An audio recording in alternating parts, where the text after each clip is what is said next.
Hey, my name is Dr. James Nall, and today I'm going to walk you through how I determine if Epstein Barr virus is your actual root cause. And I'm making this video because we all want to see it on a test. That's the way we were raised and trained. If you have something wrong with you, you go see a doctor, they do a test comes back, yes, you have this, and boom, there's your total evaluation, and there's your proof, basically. But we don't have that luxury with Epstein Barr virus. The testing is not great. It can show you if you have an active infection in your blood, which can help rule in if Epstein Barr is the problem, or it can show you if you've had a previous infection, which most people are going to show positive for that. But then that gets confusing because people imply that that means it can't be a problem for you because it was a past infection. But what that test can't show you is all the activity that Epstein Barr virus can do in your liver, in your thyroid, in your joints, in your nervous system. That's just not going to show up on a test. So we have to put together a more clear picture outside of testing alone. So let's get right into it. So there's several things that go into anytime we're looking at someone's symptoms, trying to determine what the actual root cause is. So we'll start with symptoms and conditions that are historically linked to Epstein Barr virus. And this is a big, long list. And this isn't even everything. These are just kind of like the most common things. So how is it possible that one virus that most people have can cause all this very different seeming set of symptoms and conditions? It's a great, fair question. The answer is that there are many different strains of the Epstein Barr virus. There's over 60 at this point in time, 60, and that number is growing. So part of it has to do with which strain somebody has. Does somebody have a strain that's more aggressive, or does somebody have a strain that's more mild and is going to take longer to show up? Then there are other factors to consider, like what toxins does somebody have inside their body, inside their liver, for example, that the Epstein Barr virus can feed off. If somebody has a higher, we'll say, heavy metal load, that can influence and produce different symptoms and even different severity, because we'll take anxiety or fatigue, for example. That no two people have exactly the same type of fatigue or anxiety. They're all slightly different, right?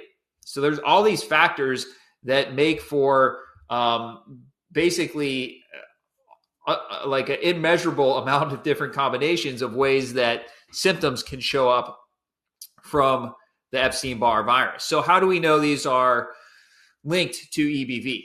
Well, we know that from people doing these protocols for decades and decades and healing these issues. And, if somebody does have some inflammatory test or Epstein Barr test, and, they do the right protocols, and you go back and they remeasure it, and as they're feeling better, those tests also improve. So symptoms is the first thing. Does somebody have a set of symptoms, a constellation that kind of fits that Epstein Barr virus framework?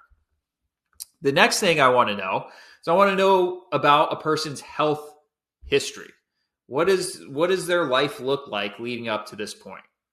Did they get diagnosed with mononucleosis when they were younger? Now, mononucleosis, if you're not familiar, that's also known as the kissing disease, and that's what Epstein Barr virus is most well known for, as causing mono. Typically, it's known to cause it in your kind of teens, when you're at that college age, but it can happen at any point. And just because you weren't diagnosed with mono or you don't feel like you had it does not mean that you don't carry Epstein Barr. These are just kind of rule-in situations. If you don't have these, it doesn't mean we're ruling it out, but these help to build the case for Epstein Barr. Do you have a family history of autoimmune conditions or genetic conditions? If somebody tells me, yeah, I have Hashimoto's thyroiditis, and my mom also has it, and actually my aunt has it too, and it's really interesting because my grandma also had Hashimoto's. That's not because your genes or your immune system were faulty. That's because you guys share the same strain of Epstein Barr virus. these pathogens, they get passed down parent to child, parent to child.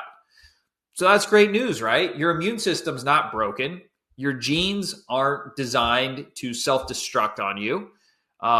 So I want to know that. What other symptoms or conditions have you had in the past? Have you had spells of like vertigo or insomnia or tinnitus or other things linked to Epstein Barr that seem to have come and gone? That would help build the case as well. Have you had autoantibodies show up on testing? These autoantibodies are not actually antibodies to you and your tissue.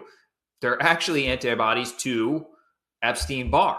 But because they're not looking for Epstein Barr in your thyroid or other places in your body, they assume that, man, geez, that's too bad. Your immune system must be going rogue and must be causing all your problems. Nothing you can do about that, right? It's not the case. Have you had inflammatory markers show up on testing? So like your high sensitivity C-reactive protein or ESR, or there's several inflammatory markers that can show up. And remember, there's only two things that can cause inflammation in the body. One is an injury, like you get a cut. That's going to spark inflammation as part of the healing process. The other is that your immune system is fighting off a foreign invader. It's attacking something that does not belong in your body. And if you have chronic inflammation, if you have chronic health issues, it's not because of a trauma. It's because there's something in your body that doesn't belong there. And more often than not, at the root of that is going to be the Epstein Barr virus. I also want to know, what was the onset of your symptoms? What was the timing? Did these come on after a very stressful period of life? Did these come on after you were pregnant and you delivered?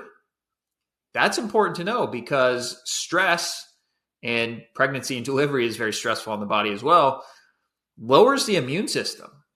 And it gives these opportunistic bugs like Epstein Barr the opportunity to flare up and take hold and kind of take their set of symptoms to the next level. So that's something that we see a lot. And then did you have the good old-fashioned Epstein Barr virus test? Did you show positive for a current infection or a previous infection? If you tested positive for a current infection, that's pretty cut and dry. Like, okay, yeah, you're not going to feel good when that's active in your body. But even if you just tested for a previous infection, that means that Epstein Barr is a herpetic virus, and herpetic viruses are always going to remain in the body. And if you're not doing enough of the right antiviral protocols, it's going to be active to some degree. So just because it says it was a previous infection, you can't throw out Epstein Barr as the root cause. That's not how that works. All right, next up. So we've got our symptoms. We've got our health history. So we're starting to build our case from that. And then I have my checklist of things that I commonly see people who are actually dealing with Epstein Barr, things they have already done to try to help this that didn't do it for them. So have you already cleaned up your diet? You've done the focus on protein, healthy fats, low carb. That didn't really fix it. You've tried lots of supplements, not moving the needle. You've tried to exercise or meditate your way out of these symptoms. Stress makes your symptoms worse, like we talked about before. So if you're having a fight, if you lose a loved one, go through a divorce, lose a job, something like that, and your symptoms get worse, that's from Epstein Barr. Your symptoms get worse during your cycle if you're a female, because females, twice a month, when they're at that stage, the immune system drops during their cycle. And this is why, pound for pound, women have a much tougher time dealing with chronic illness than guys do. It's because their immune system drops twice a month. Like we talked about, did your symptoms start after a stressful event? You've tried medicine and pharmaceuticals, and those can only, at best, manage your symptoms. They never fix the problem. Do your inflammatory markers, autoantibodies, hormone tests, homocysteine, MTHFR, and other tests never go back to perfect no matter what you do? Did your doctor tell you that your immune system is attacking you? Did your doctor tell you that your health issue is hereditary, genetic? Did your doctor tell you that the only option was to take medication for the rest of your life? These are very common things that we see when people are actually dealing with Epstein Barr as their root cause. All right. So we're taking symptoms, we're taking health history, we're taking that Epstein Barr virus checklist. And then here's the most important part. And every doctor, every diagnostician, this is what it comes down to: clinical reasoning. And it doesn't always feel like this, and I'm talking about chronic health issues here. This is the most important factor in what you end up believing about your chronic health issue and about your body and about your chances for healing. It all comes down to a person's clinical reasoning. And this is basically, just think of this like the frame of reference that your doctor, whoever, uses to give you a diagnosis. Now, I mean, most people think that lab tests are definitive. They're 100%, but they never are. They're only one component. Everyone has to take a lab test, and they also have to consider the person's health history and their symptoms, and they have to put that all together. And they basically, it forms a hypothesis. That's what a diagnosis is a hypothesis. Even at the fancy doctor's office, the top doctor, when it comes to chronic health, it's all a guess. And most of this, even in functional medicine, it's what you're hearing from people is just, it's consensus. It just means like, well, this is kind of like the best we can come up with now. And kind of like everyone's going along with this theory. So, here you go. This is why you're sick. And, that type of groupthink, I guess it would be okay if everyone was getting great results and everyone was healing, right? Then it wouldn't be an issue. But that's not the case. There's millions and millions of people, myself included, who didn't get results with traditional or functional or alternative medicine. We were left to figure out solutions on our own. But that's the whole point of this.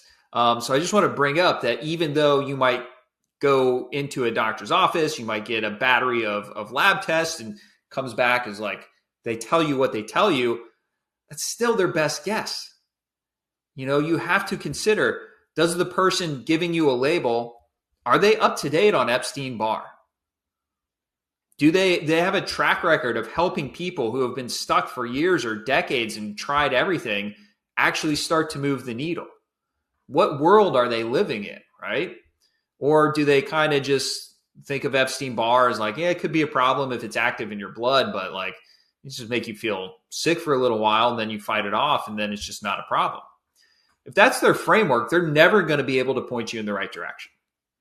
And that's why so many people are still struggling. And that's why I use this Epstein Barr virus framework because it gives the most answers. It gives us the best depth of answers. And what I mean by that is if you go to a doctor and you're sick, you have all these mystery symptoms, they run their tests, and they tell you, for example, it looks like you have mold. You need to check your house, maybe move, maybe burn down your house and build a new one from scratch in a place that doesn't grow mold, which is not possible. So they tell you mold's your root cause, right? And if you just ask a couple questions, that theory falls apart very quickly. So like if you were to ask them, well, if mold's the root cause, how come I'm the only one in this house who feels like this? Doesn't there have to be something else at play? Or, if this is autoimmune, why do all these autoimmune conditions seem to have really just popped off in the last couple of decades? And like 100 years ago, none of these existed. And maybe even 30 years ago, it definitely wasn't like this. Why is that? There's nothing really behind that. They don't have a good answer. But when you go down the Epstein Barr, viral framework, it allows us to keep peeling back layers so you can keep understanding more and more about why you feel the way that you do, and more importantly, what you can do to work yourself out of this. And I mean, most importantly, at the end of the day, we're all here because we want to heal. We want to feel great. We want to feel like ourselves again. We want to get our lives back. And this Epstein Barr virus framework delivers time and time again, very consistently, the best outcomes across the board. Now, there's not a cookie cutter approach. There's not a one size fits all. So some people definitely have to do more than others to get to where they want to go. That's the beauty of this, but it also kind of what confuses a good amount of people. But this Epstein Barr framework that guides my clinical reasoning is the thing that delivers like nothing else I've ever seen. And I've still been watching. I'm still open to other approaches, but nothing comes close. So if you're still stuck in that mystery area and you're just not gaining traction, it is so important to look into Epstein Barr and educate yourself as much as you can. And of course, I have a program where I help my clients get amazing transformational results, learning how to lower their viral load. I'll drop a link below this video if you want to check that out. But just know there's a ton you can do to heal. Your body's not faulty. It's not your fault. You just haven't been given the right information yet to heal. Once you plug into that, man, your body's going to be grateful and thankful, and it's going to repay you by just feeling amazing and kind of bringing you back to, we all have that sense of like, I know how good I could feel or should feel. We intuitively have that. This is what opens that up. This is what makes that possible. So guys, let's start lowering that viral load. Take this seriously, and great things are going to come your way.